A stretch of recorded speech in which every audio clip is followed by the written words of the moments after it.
मी request केली होती अनुरूप ॲप्लिकेशनवर, यांचं प्रोफाईल बघितलं होतं, तर तेव्हा मी रिक्वेस्ट सेंड केली तिथे, तर याने ॲक्सेप्ट केली होती. मग त्याच्यानंतर आम्ही व्हॉट्सॲप नंबर एक्सचेंज झाला. त्याच्यानंतर बोलत होतो आम्ही, थोडा वेळ बोललो आणि मग काही दिवस भेटलो आणि मग फॅमिली मीटिंग झाली आणि मग तिथे आमचं ठरलं.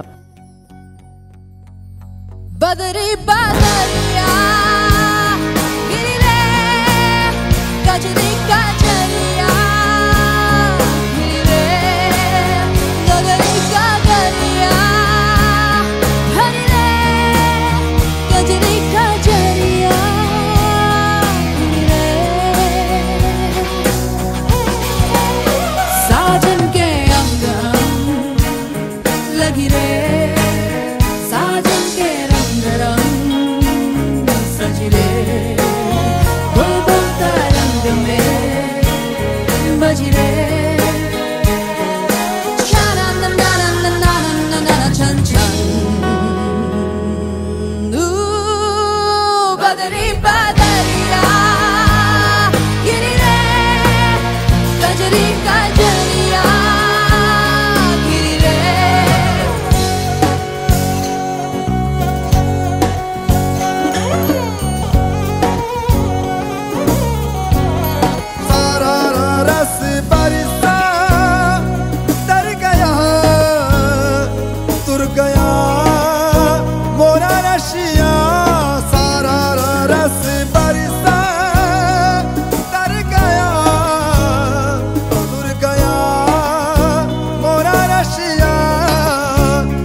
पीहू पिहारे फिर रे